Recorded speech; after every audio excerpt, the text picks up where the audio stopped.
প্রিয় দর্শক শ্রোতা, আসসালামু আলাইকুম এবং অফুরন্ত শুভকামনা সবার জন্য।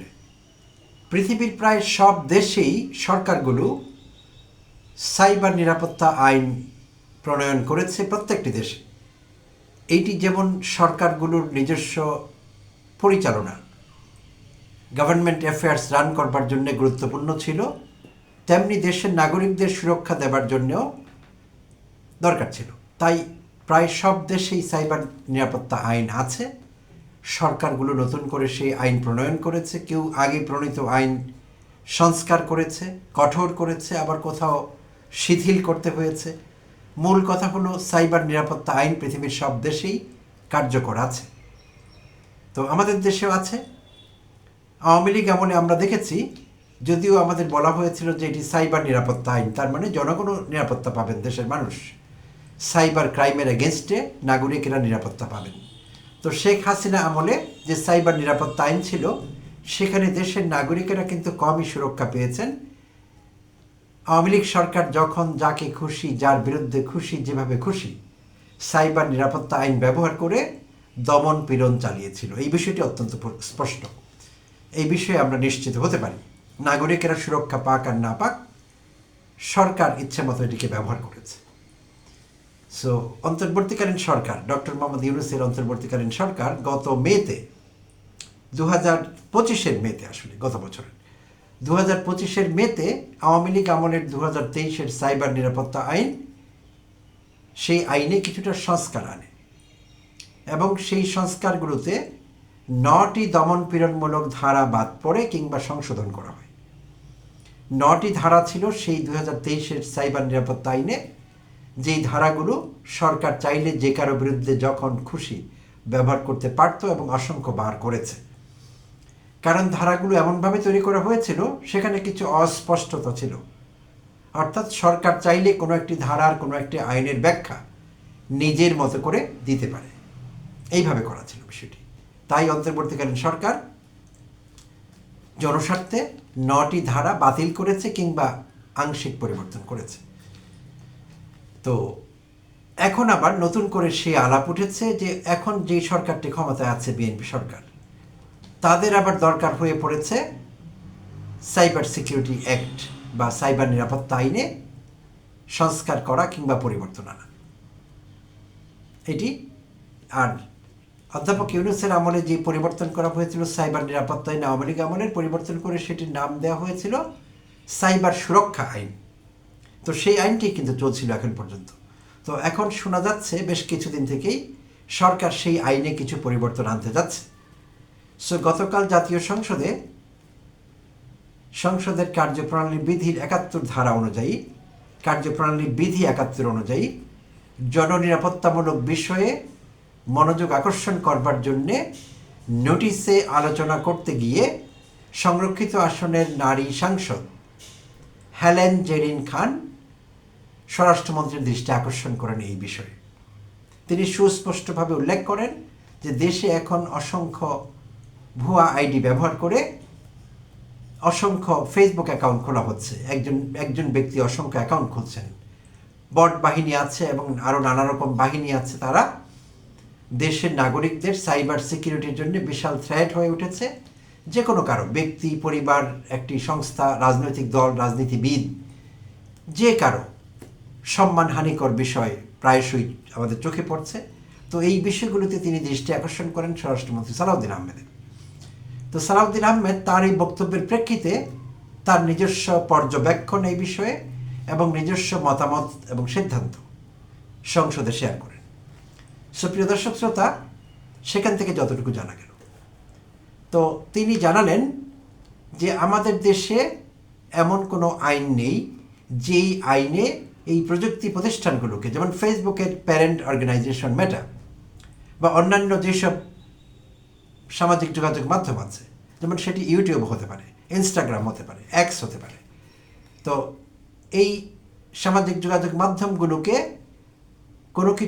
কোনো কন্টেন্ট, যেই কন্টেন্টটি ক্ষতিকারক, যেই কন্টেন্টটিকে সরকার ক্ষতিকারক মনে করছে, রাষ্ট্রের জন্যে, রাষ্ট্রের কোনো গুরুত্বপূর্ণ ব্যক্তির জন্য ক্ষতিকারক, কিংবা রাষ্ট্রের নাগরিকদের জন্য গুজব মনে করছে, কিংবা কৃত্রিম বুদ্ধিমত্তা দিয়ে বানানো ছবি, ভিডিও, অডিও, টেক্সট, মানহানিকর যে কোনো কন্টেন্ট, তো সরকার মনে করছে কিংবা নাগরিকেরা এগুলোর বিরুদ্ধে সুরক্ষা চাইছে, মামলা করেছে বা থানায় রিপোর্ট করেছে, তো সরকার চাইলেও সেগুলো সরাতে পারছে না। তো এইসব যোগাযোগ মাধ্যমে, সামাজিক যোগাযোগ মাধ্যমের সঙ্গে যখন যোগাযোগ করা হয়, পুলিশের পক্ষ থেকে ইতিমধ্যে বিষয়টি গণমাধ্যমে এসেছে, তারা ব্যবস্থা নিচ্ছি বলে জানিয়ে দেয় এবং সেই চেষ্টা চলতে থাকে। অর্থাৎ অনেক দেরি হয়ে যায়, ব্যবস্থা নিতে নিতে অনেক ক্ষতি অনেকের হয়ে যায়। আবার কখনো কোনো ব্যবস্থাই তারা নিচ্ছে না, দু একটি ক্ষেত্রে নিয়েছে।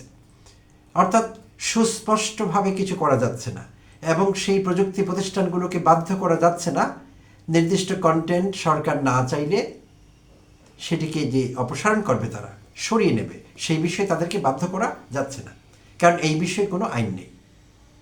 তো তাই স্বরাষ্ট্রমন্ত্রী জানালেন গতকাল যে এই বিষয়েও তারা আইন করতে যাচ্ছেন, অর্থাৎ মেটার মতো অর্গানাইজেশন বা অন্য যারা আছে তাদের কোনো কন্টেন্ট যদি সরকার ক্ষতিকারক মনে করে, দেশের নাগরিকদের জন্য সম্মানহানিকর, ক্ষতিকারক, দাঙ্গা বাঁধাতে পারে, অস্থিরতা তৈরি করতে পারে, সরকারের ভাবমূর্তি ক্ষুণ্ণ হতে পারে, নাগরিকদের ব্যক্তিগত জীবন, পারিবারিক জীবন, মান সম্মানের দিক থেকে হুমকির মুখে পড়তে পারে, তখন সরকার চাইলে যাতে নির্দিষ্ট করে সেই সব কোম্পানিকে, অর্গানাইজেশনকে বলতে পারে যে এই কন্টেন্টটি আমরা রিমুভড চাইছি, এবং নির্দিষ্ট সময়ের মধ্যে তাদেরকে বাধ্য করতে পারে যে তারা এই সময়ের মধ্যে 24 ঘন্টা 48 ঘন্টার মধ্যে তারা সেই কন্টেন্ট অপসারণ করবে।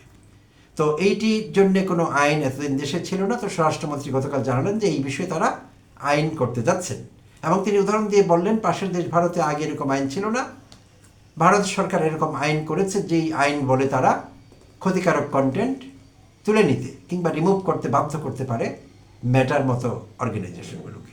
তো এই তথ্য তিনি জানালেন। এর বাইরেও জানালেন যে শুধু দেশের সাধারণ নাগরিকেরা না, সরকার প্রধানের কথা তিনি উল্লেখ করলেন যে সরকার প্রধান এখন জনাব তারেক রহমান, আমাদের প্রধানমন্ত্রী, সরকার প্রধান, তার স্ত্রী, তার কন্যা এবং তার পরিবারের সদস্যদের নিয়ে বট বাহিনী কিংবা যারা এইসব ক্ষতিকারক কন্টেন্ট বানান সেই শ্রেণীটি অসংখ্য কন্টেন্ট বানিয়ে চলেছে মানহানিকর, অসম্মানজনক, মানহানিকর, আপত্তিকর, প্রতিনিয়ত বানিয়ে চলেছে। তো এদেরকে আইনের আওতায় আনা যাচ্ছে না। তো এদেরকে আইনের আওতায় আনবার জন্য এবং এদের আপলোড করা কন্টেন্ট দ্রুত সরিয়ে নেবার জন্যে যা যা করণীয় সরকার খুব সিরিয়াসলি বিষয়গুলো দেখছে এবং সেভাবেই ব্যবস্থা নিচ্ছে। এই বিষয়ে গতকাল কথা বললেন সালাউদ্দিন আহমেদ। তো বিষয়টি আমরা আগে থেকেই শুনছিলাম, গণমাধ্যমে এটি নিয়ে আলাপ ছিল, অনেকদিন থেকেই আমরা দেখছি, বাট সুনির্দিষ্ট করে গতকাল জানলাম যে সরকার খুব সিরিয়াসলি কাজ করছে এবং এই বিষয়ে আইন সংস্কার করছে, নতুন আইন প্রণয়ন করছে। তো এখন কথা হলো, প্রিয় দর্শক শ্রোতা, এটি গুরুত্বপূর্ণ একটি বিষয়। এই মুহূর্তে দেশের যে কোনো নাগরিকের মান সম্মান কিন্তু ঝুঁকির মুখে আছে। তিনি নারী হতে পারেন, পুরুষ হতে পারেন, শিশুদের নির্যাতন করা হচ্ছে অনলাইন প্ল্যাটফর্মগুলোতে নানাভাবে, সাইবার নির্যাতন কিংবা সাইবার সিকিউরিটি থ্রেট আছে তাদের। তো সব কিছু মিলিয়ে পরিস্থিতি আসলে নাগালের বাইরে। যে কোনো সময় যে কোনো ব্যক্তির, যে কোনো প্রতিষ্ঠানের সম্মান হানি হতে পারে এবং হচ্ছে প্রতিনিয়ত। তো এখন এই বিষয়ে সুরাহা থাকা দরকার, এই বিষয়ে আমাদের রেমেডি কিংবা প্রোটেকশন থাকা খুবই জরুরি। তো এখন কথা হলো সেটি ঠিক আছে, এবং সরকার যদি এই অর্থে আন্তরিকভাবে কাজ করে আমরা তাতে খুশি। কিন্তু এখন কথা হলো, আওয়ামীদের সেই 9 দফা কিংবা 9টি ধারা, যেই ধারাগুলো আসলে ক্ষতিকারক ছিল, সরকারের জন্য সুবিধা ছিল আওয়ামী লীগের জন্য, তারা দমনপীড়ন চালাতে পারতেন যে কাউকে। ফেসবুকে একটি নিরীহ পোস্ট, অর্থাৎ আমরা দেখেছি সরকারের নিছক সমালোচনা, কোনো তথ্য বিকৃত ছিল না, সেখানে তথ্য বিকৃতি ঘটেনি, সেখানে কৃত্রিম বুদ্ধিমত্তা ব্যবহার করে ছবি দেওয়া হয়নি, অডিও ভিডিও টেক্সট দেওয়া হয়নি, এমন কিছু না, বাট নিছক সমালোচনার জন্যে অনেককে গুরুতর পরিস্থিতির মুখোমুখি হতে হয়েছে।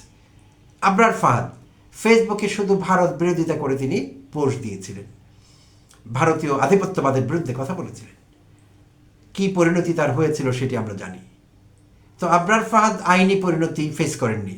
হাসিনার ছাত্রলীগ, হাসিনার সোনার ছেলেরা তার জীবন কেড়ে নিয়েছে।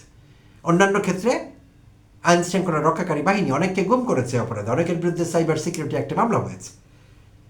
আর তারা সেই ধারাগুলোকে এমনভাবেই তাদের জন্য ফ্লেক্সিবল রেখেছিল যে তারা, তাদের উকিলরা, তাদের অ্যাটর্নি জেনারেল, তাদের চিফ প্রসিকিউটর সবাই তাদের ইচ্ছে মতো সেটি ইন্টারপ্রিট করতে পেরেছেন, এমনভাবেই করা হয়েছিল।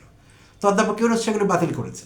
তো এখন কথা হলো, আমাদের সুরক্ষা দেবার নামে এবং সরকারকে রক্ষা করবার নামে। এখন তারা এমনটি করতে যাচ্ছেন না তো যে হাসিনার সেই বিষয়গুলো, সেই নিষিদ্ধ ধারাগুলো, সেই সংশোধিত ধারাগুলো, বাতিল হয়ে যাওয়া ধারাগুলো আবার ফিরিয়ে আনছে না তো সরকার? সেই বিষয়টি কিন্তু নাগরিক হিসাবে আমাদের বোঝা, জানা এবং এই বিষয়ে অ্যালার্ট থাকা খুবই গুরুত্বপূর্ণ। তো আমি বিএনপি সরকারের দৃষ্টি আকর্ষণ করব, তো সুরক্ষার নামে যাতে এমন না হয় যে আমাদের আওয়ামী মদ আবার বিএনপির বোতলে দেখতে হয়, আমরা কিন্তু সেটি চাই না। সো নিশ্চয়ই তারা এটি মনে রাখবেন যে দেশের মানুষ এখন অনেক সচেতন। সরকার যদিও তাদেরকে স্মার্ট মনে করে, সব সরকারই তারা খুব ভালো কাজ করছে, সব কিছু তারা বুঝতে পারছে, সব কিছু তাদের নিয়ন্ত্রণে আছে, পরিস্থিতি তারা ম্যানিপুলেট করছে, কিন্তু তারা জানে না এখন দেশের নাগরিকরাও কিন্তু সিচুয়েশনকে ম্যানিপুলেট করতে শিখে গিয়েছে, পরিস্থিতি তাদের বাধ্য করেছে। তাই নিছক সংস্কার এবং প্রয়োজনীয়ভাবে যদি দরকার হয় নতুন আইন ইনেক্ট করা, এগুলোর মধ্যে সীমিত থাকতে হবে সরকারকে। তারা যাতে আওয়ামী লীগের মতো এবং শেখ হাসিনার মতো মনে না করে যে এই আইনগুলোর নতুন কিছু ধারা সৃষ্টি করবো এবং আমরা আমাদের মতো করে ইন্টারপ্রিট করব। হাসিনা যেমনি করেছেন আমরাও আমাদের মতো করব, আর দেশের মানুষ সেগুলো বুঝতে পারবে না। সো এমন চিন্তা করলে কিন্তু ঠিক হবে না। আবার সেগুলো নিয়ে কথা হবে, পুরো ব্যবস্থাটি প্রশ্নের মুখে পড়বে এবং চাপের মুখে সরকারকে আবার বদলাতে হবে। তো সেই রাস্তায় না যাওয়াই ভালো। তা আমরা মনে করব সালাউদ্দিন আহমেদ যেমনটি বলেছেন, যদিও তিনি বলেছেন যে আমি একটি খসড়ায় হাত দিয়েছি, তো এখানে আবার সালাউদ্দিন আহমেদ, এখন কথা হলো এই সাইবার সুরক্ষা আইনে কোনো পরিবর্তন আনতে হলে, নতুন আইন প্রণয়ন করতে হলে সেখানে স্বরাষ্ট্রমন্ত্রী সালাউদ্দিন আহমেদকে কেন ড্রাফটিং শুরু করতে হবে? তিনি কিন্তু বলেছেন গতকাল যে আমি খসড়া নিয়ে কাজ শুরু করেছি, ড্রাফটিং করছি, তাকে কেন করতে হবে? তাহলে আইনমন্ত্রী কি করবেন, অন্যরা কি করবেন? এটির সঙ্গে আইসিটি মন্ত্রণালয়ের সম্পৃক্ততা থাকবে, আইনমন্ত্রীর বিশেষভাবে থাকবে, আর সালাউদ্দিন আহমেদ সেগুলো ইমপ্লিমেন্ট করবেন। অর্থাৎ আইন হিসেবে যখন সেগুলো দাঁড়িয়ে যাবে, দরকার হলে স্বরাষ্ট্র মন্ত্রণালয় সেগুলো ইমপ্লিমেন্ট করবে পুলিশের সহযোগিতায়।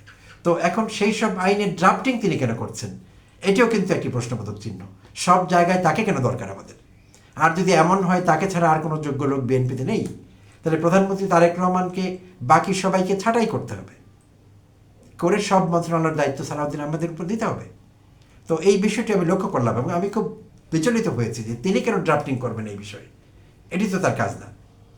এনিওয়ে, আমরা চাইছি একটি সুন্দর আইন যেটি আমাদের জন্য রক্ষা কবচ হিসেবে কাজ করবে, সরকারকেও বিব্রতকর পরিস্থিতি থেকে রক্ষা করবে, এবং এটি হয়ে গেলেই ভালো। প্রিয় দর্শক শ্রোতা, অনেক অনেক ধন্যবাদ জানবেন, সঙ্গে থাকবেন।